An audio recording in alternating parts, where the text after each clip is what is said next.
My family sued me to give my house to my golden child brother. Later, they kidnapped my wife, claiming they were saving her from me. I've been harboring this grudge for years, and I'm not sure if I'm seeking guidance or if I simply need to vent. It's difficult to describe, but I suppose I've always known that my family didn't really love me, not in the manner that I should have. My brother, Ryan, is 17 years old and I'm the oldest sister, 24. 7 years is a great enough distance for us to never truly get along. To be honest, I believe that things began to go south as soon as he was born. I could tell as a child that he was the center of my parents' universe.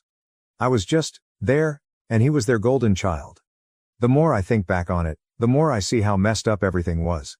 Even if I used to think maybe I was just being dramatic or hallucinating things. For instance, Ryan received a brand new PS5 with everything he could possibly want for Christmas last year. Me, I received socks. Walmart basic white socks, no joke. Even the socks themselves don't matter to me. I could live without them. The thing that bothers me though is that it was the only present I received. As Ryan devoured his presents like a ferocious animal, everyone was gathered around, grinning and laughing. The enthusiasm in the house was all for him. Then there was me, with a little packet of socks in my hand and a phony smile on my face as I was totally disregarded by everyone. What's crazy is that this wasn't an isolated incident. This was how my entire life was. My birthdays? Don't think about it.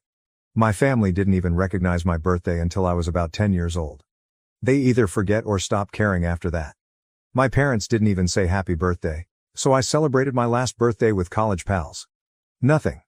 No text, no call.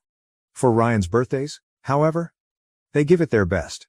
My parents arranged a huge celebration for his 16th birthday last year. They hired a bouncy house, invited all of his friends and relatives, and even hired a magician or other entertainer. They had the entire event catered, and the house was decked out. Like the Super Bowl of birthdays, it was absurd. I wasn't even invited either. Yes, you read correctly. Even my own brother's birthday party did not extend an invitation to me. I only learned about it the day before, and when I brought it up to my parents, they dismissed it, claiming that I was too busy with school to want to attend. To be honest, I tried to forget the entire incident by going out with my friends that day, but even as we spent time together, I couldn't get rid of the feeling that I wasn't welcome in my own family. When my birthday arrived this year, it was the true kicker. Maybe, just maybe, they would at least recognize it, but I didn't anticipate anything. I've learned not to. Nothing. Once more, I spent the day with my college pals. Although it was enjoyable, the tiny celebration they organized for me in the dorms is not the same. Even if it's only a little, your family should enjoy your birthday with you. Every time Ryan turned 10, my parents transformed the house into a ludicrous pirate adventure theme complete with costumes and treasure hunts, reminding me of what I was missing. In the meantime, we enjoyed pizza for my 10th birthday. That was it. And I considered myself fortunate to receive that. The continual reminder that I'm not the favorite, that I never will be, is what hurts the most, not the presents or the parties. I've made a concerted effort to be a good son by doing all they asked of me, staying out of trouble, and getting good grades. However, none of that was important. Ryan has always been charming. He's gregarious, athletic, and everything I'm not. And my folks loved it. I recall being ecstatic to have a younger sibling when he was born.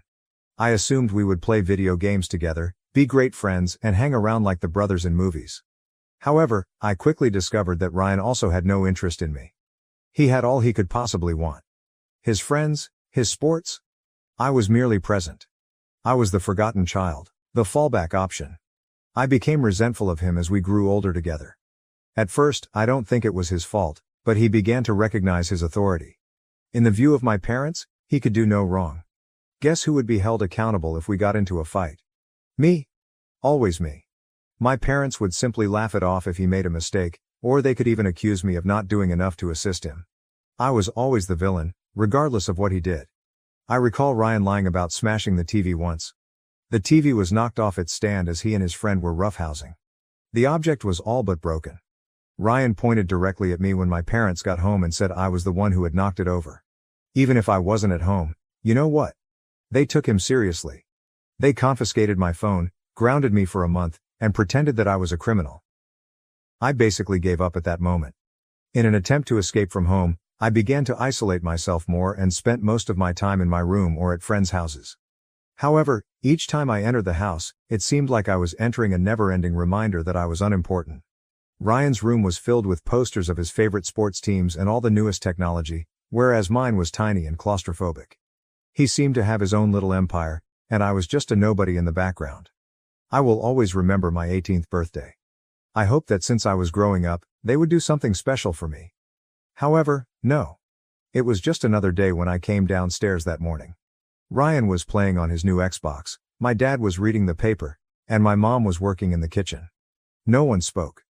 Not even a happy birthday card or present. I seemed to be non-existent. I came to the realization that nothing would ever change at that point. Ryan had prevailed. He had stolen everything from me, including my parents' love and care.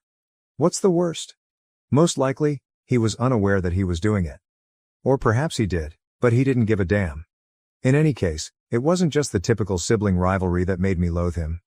I'm referring to *hate*, the kind that keeps you up at night contemplating how much better your life would be without them. I realize it seems drastic, but that's my situation. Anger flares up inside of me every time I see Ryan's face. I no longer find it bearable to be in this family or to be near him. My parents always dismiss my attempts to express my feelings to them, claiming that I'm being theatrical or that I ought to treat Ryan with more consideration. However, why should I? When someone has taken everything from me, why should I be kind to them? I feel as though I'm caught in a never-ending circle of hatred and animosity, and the worst part is that I have no idea how to escape it. All I want is for myself to feel important and valuable. However, I will always be the second best in this family. From here, I have no idea where to go.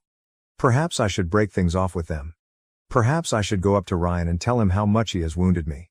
Or perhaps I should just continue to separate myself from them and make an effort to live my life without them. I'm not sure.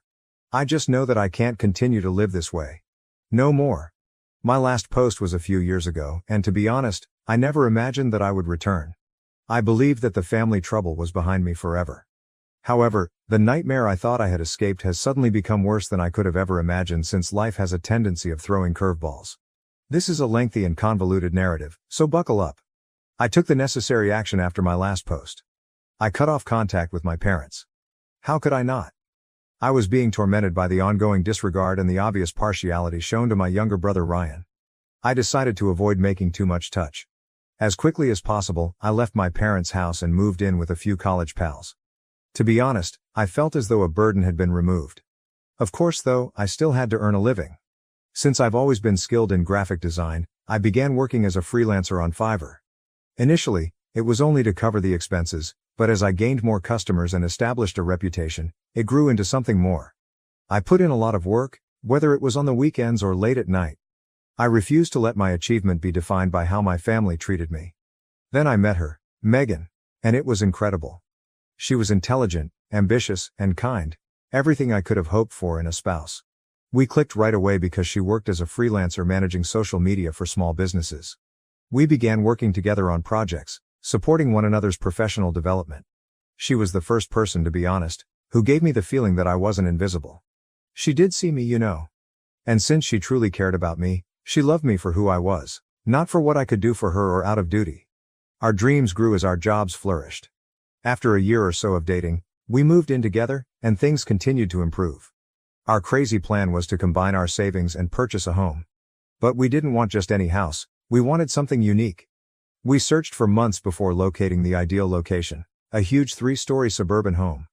Our combined income allowed us to make it work, even though it was more than we ever imagined we could afford. We were overjoyed. This was something we created together, our dream. 3 days after we completed the transaction, we were formally homeowners. The real nightmare began at that point. My mother called me 3 days after we moved in. I wasn't even willing to pick up at first. Since I moved out, we hadn't spoken much, and the few times we had spoken, it had either been awkward or resulted in a fight. However, I responded for some reason. As if nothing had happened, she chirped, "Hey honey, we're in town and thought we'd stop by to see the new house." I ought to have been more aware. I should have sensed that something wasn't right. I told her they could come over though, even though I should have known better. I reasoned that it would be better to end the visit than to continue avoiding them. My dad, Ryan, and a woman I had never met before arrived at our front door a few hours later.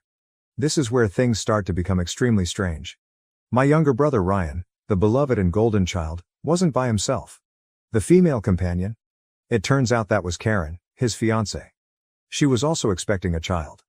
Yes, you read correctly. Ryan would soon become a father. Nobody had bothered to inform me of my brother's engagement or the impending birth of a child. My first warning sign was that my father began using passive-aggressive language before he had even entered. "Whoa, you bought this house. Surprised you could afford something like this," he replied sarcastically, as if he had been demeaning me all along. However, I dismissed it. I didn't want to get into an argument. Not quite yet. The discomfort increased after they were inside. Megan sensed that something was wrong when my mom tried to strike up a conversation with her. She kept looking at me as if to ask, "What's going on?" At the same time, Karen was pacing the house as if she owned it, while my dad and Ryan were whispering to each other. Then suddenly, my father revealed shocking information. As patronizing as ever, he began, "We've been thinking. It would make sense for Ryan and Karen to move in here since they are starting a family and will need space for the baby." Not quite digesting what he had just said, I just gazed at him. "What? This house is much too large for you and Megan alone," my father went on, utterly disregarding my surprise. "A location like this would be very beneficial for Ryan and Karen as they raise their child. You don't need all this space." What I was hearing was unbelievable. I felt as though my own house was being gaslit. "Are you kidding me?" After giving me a direct look, my dad said something that made my blood boil. "No, we're serious. It's time for you to let your brother have what he needs and move aside. After all, he is establishing his own family and family comes first.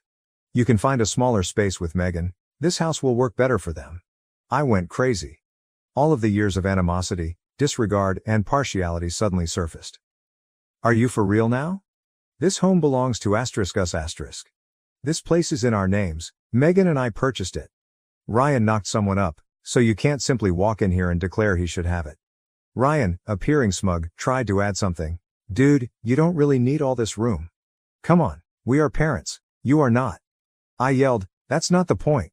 The idea is that just because you believe you have a right to something doesn't mean you can just take it. I'm tired of being ignored for you, even though I've done it my entire life."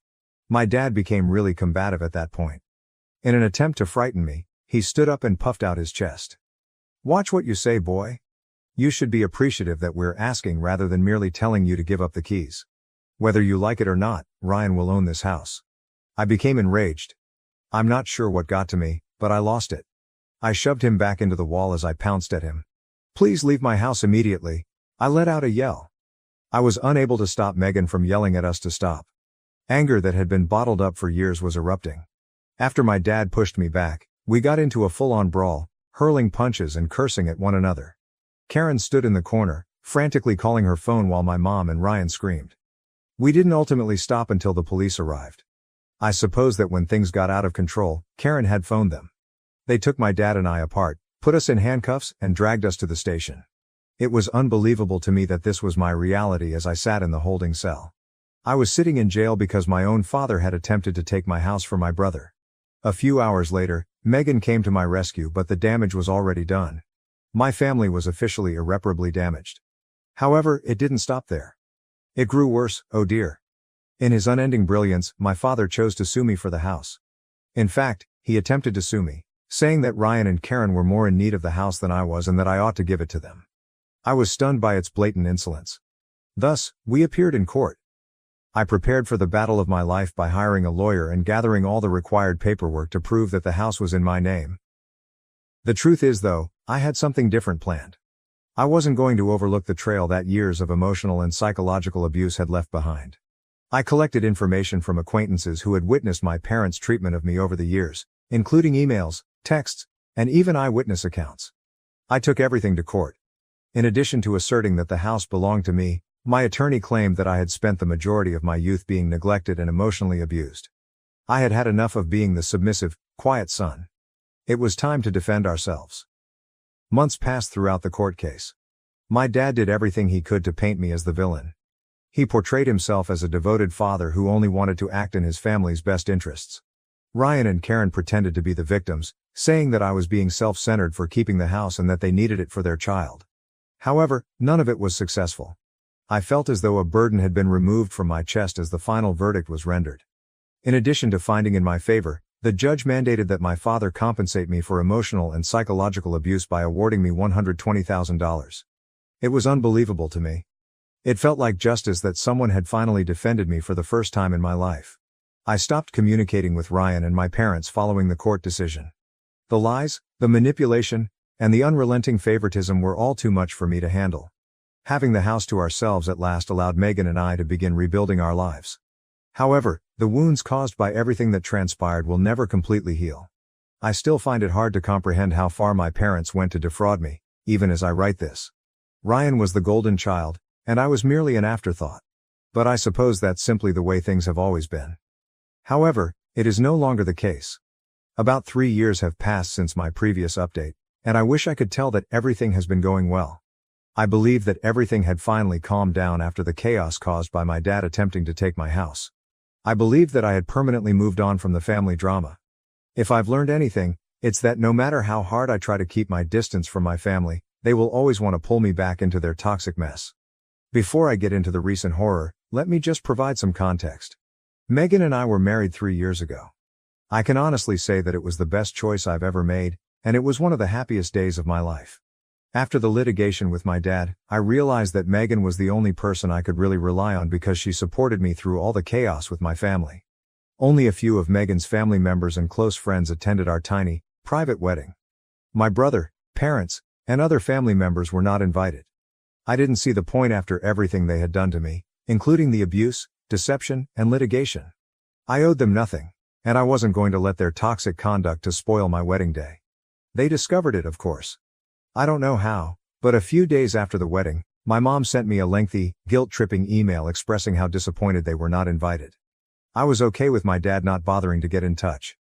However, it was my younger brother, Ryan, who lost it. I suppose I should have anticipated it. My parents had always gone out of their way to satisfy Ryan, who was known as the golden child. He never accepted accountability for anything in his life, and he always placed the blame for his errors on someone else. The financial status of my parents suffered when the court decided in my favor and mandated that my dad pay me $120,000. They weren't in financial distress or anything, but their standard of living had decreased. Being the pampered brat that he is, Ryan was unable to cope. I suppose that was the beginning of the end for him because he didn't get the house he believed he was entitled to and his father had to pay a hefty sum of money. A few months after the court case, his fiancée, Karen, broke up with him. She took the kid and returned to living with her parents, based on rumors I heard. Although I never heard the whole story, I'm positive that Ryan's inability to cope with the strain was the reason. I can help with it. He believed that I was to blame for everything, including my dad's legal defeat, their financial difficulties, and Karen's departure from him. Things took a very bad turn at that point. About a month has passed since my wedding. As we continued to adjust to our new life together, Megan and I were relishing the tranquility that came with finally escaping the toxic hold of my family. I made the decision to take a stroll around the neighborhood one afternoon. Sometimes I like to take a stroll around the peaceful streets and breathe in the fresh air to decompress. At least it should have been a typical day. I spotted Ryan halfway down the block. He was standing on the street corner, looking at me with a look of unadulterated anger in his eyes. Uncertain if I was seeing things, I froze for a moment. I didn't know why he was in my area, and we hadn't spoken in years. "Ryan!" Confused, I called out. "What the hell are you doing here?" He charged at me before I could even comprehend what was happening. He was also not without anything. He was holding an iron rod that looked like it had been torn off a building site. "What the, Ryan?" I yelled, attempting to retreat, but he moved too quickly. With all of his strength, he swung the rod, and before I could react, it struck my side. Instantaneous, the pain shot through my ribs like a flame. Gasping for air, I sat down, but Ryan wasn't finished. He lowered the rod once more, aiming for my legs this time. When it struck my left shin, I heard the horrible snap and fell hard, landing on the sidewalk. "You ruined my life." Ryan's voice cracked with rage as he screamed, "You are solely to blame. Everything is ruined because of you, including the fact that Dad went bankrupt and Karen left me." To protect myself, I attempted to stand up, but my body refused to obey. Every nerve in my body felt like it was on fire from the excruciating pain. Ryan raised the iron rod once more as he stood over me, his face contorted in rage. Knowing what was going to happen, I prepared myself, but I was immobile. I had no power at all. My right arm took the following blow, and I felt the force cause my bone to break. Time seemed to slow down. The world around me grew hazy and muffled, like if I were underwater, and my vision went blurry. I lay there waiting for the next strike, wondering if this was how it was going to end, unable to even scream. I'm not sure how long the attack went on, but eventually I heard voices, far away at first, then getting louder. I could hear footsteps running toward me and shouting. I was too far gone to comprehend what was happening when I saw someone take Ryan and pull him away from me. I lost consciousness. I was in the hospital when I woke up. Megan was seated by my bedside, her eyes puffy and red from sobbing, her face pallid. My throat was dry and every muscle in my body ached as I tried to speak. Megan squeezed my hand and said, "You're okay. You'll be all right." However, I wasn't feeling well. My right arm, left leg and ribs were all fractured. I was fortunate to be alive, the doctor stated. Ryan might have murdered me if the spectators hadn't stepped in at the right moment. To stop him, the police had to be called. As I lay bleeding on the sidewalk, Ryan was immediately hauled into custody and placed in handcuffs. The next few days were a haze. As my body gradually started to mend, the painkillers kept me sedated and I was in and out of consciousness. Megan refused to leave my side and remained by my side the whole time. She took care of everything, including hiring a lawyer to handle the impending court case, handling the insurance, and handling the police reports. Because a trial was indeed imminent. Ryan was facing severe jail time due to the severity of my injuries after being charged with assault with a deadly weapon. Megan gave me the specifics when I was at last clear enough to comprehend what was going on. Since Karen had left him, Ryan had gone absolutely insane. He fell into a severe despair, yet he blamed me for his shortcomings rather than owning up to his own shortcomings. The police report states that Ryan admitted to them that he had been plotting the attack for hours while waiting outside my residence. He brought the iron rod he had stolen from a building site close to his flat. The worst part though. He had absolutely no regrets about it. He told the police that I had destroyed his life, that he deserved to punish me and that he was only receiving justice for my actions. He genuinely thought that I was to blame for everything, including our dad's financial difficulties and his fiance's departure. I was in the hospital for weeks to heal from the fractures. Physical rehabilitation, innumerable testing, and the impending court case were all new forms of agony every day. I was unable to walk for about a month, and even after I was released from the hospital, I spent weeks on crutches and wearing a cast on my arm. According to the physicians, I might not fully recover my left leg's mobility for months, and even then, it might never return. A few months later, the trial got underway. Naturally, Ryan entered a not guilty plea. He believed that I was the one who drove him over the line, and that his actions were justifiable. His attorney attempted to claim that he was in the wrong frame of mind due to all that had transpired with our family and that he had acted out of emotional anguish. However, the proof was incriminating. Several others who saw Ryan assaulting me were eyewitnesses, and they stepped in and contacted the police. The police report unequivocally demonstrated that Ryan had premeditated the attack, and the prosecution had medical papers outlining my injuries. There was no doubt that he had come to my house with the intention of hurting me. One of the most difficult things I have ever had to do is sit in that courtroom and watch my brother attempt to defend what he did to me. Throughout the trial, he didn't even glance at me. It seemed as though he no longer recognized me. The worst part though, it was my parents, not me, who came to support him. They nodded as if they agreed with every word he said while they sat on his side of the courtroom and listened to him spew lies about how I had ruined his life. It felt like being stabbed in the stomach. They still selected him despite everything they had done to me and everything he had done to me. They continued to think that he was the victim in this whole situation. The decision was obvious from the beginning of the trial, which lasted for a few weeks. Ryan received a 5-year prison sentence after being convicted guilty of aggravated assault. After 3, he will be eligible for parole, but to be honest, I don't give a damn anymore. I've come to terms with the idea that I no longer have a family. Not a biological one anyhow. Throughout everything, Megan has been my pillar of support. She is the one person who has supported me through difficult times without faltering. Moving on and achieving both physical and mental healing have been our main priorities. I've been attending therapy in an attempt to handle the trauma of what transpired, but it's taking a while. I feel like I'm finally making progress on certain days, although other days are better than others. On other days, I feel like a shattered, empty replica of the person I used to be, and I can't even look in the mirror. I will never allow my family to harm me again, though. I'm finished with them altogether. Thank you for reading if you have gotten this far. For now, I'm just attempting to live each day as it comes, without knowing what the future will bring. Although there will never be a perfect life, at least I now know who I can trust, and that is more valuable than any family could ever be. My parents perpetrated the most outrageous prank yet, right when I thought I had heard the last of them. About 6 months had passed since Ryan's sentencing. At last, things were beginning to return to normal for Megan and me. We were even discussing creating a family of our own, the nightmares had subsided, and I was improving in therapy. Until last week, things were gradually improving. I was to have lunch with Megan at a cafe close to her workplace. We did it frequently as a way to spend time together and break up the workday. However, she failed to appear that day. I waited at first, thinking perhaps she was simply running late. I called her phone and texted her, but to no avail. My heart began to race. Even if she's only saying she's stopped in traffic, Megan always responds and is never late. A feeling of icy fear crept over me, as if something terrible had happened. When I called her office, they informed me that she had left on schedule. Panic struck. I started driving around the neighborhood since I had no idea what to do and thought maybe she had been in an accident or her phone had died.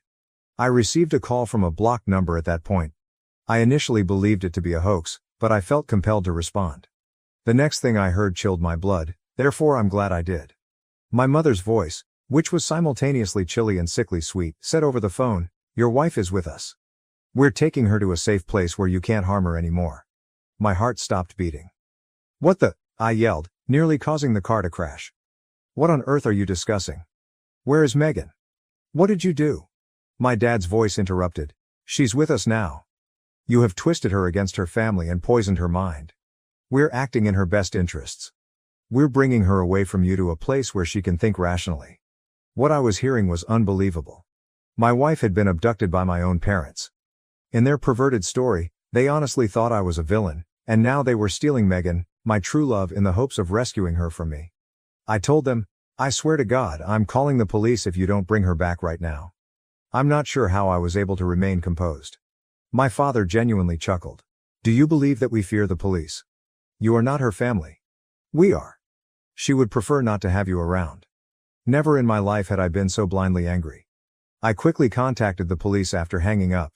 I was going crazy while I waited for them to track down the call. I kept thinking about what they were doing to her and where they may take her. It seemed like an eternity as the hours went by.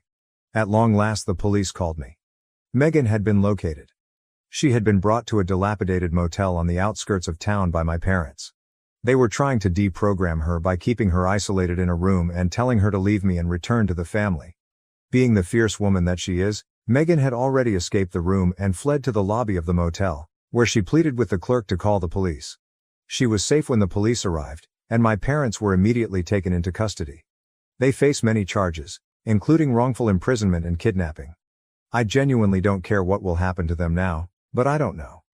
Personally, I don't think they're alive. It doesn't matter what false beliefs they may have had or what excuse they may have given themselves for their behavior. I will never forgive them for attempting to take away the one person who is extremely important to me. The only thing that matters is that Megan is safe now. However, I will always remember my mother's voice when she stated that they were acting for her own good.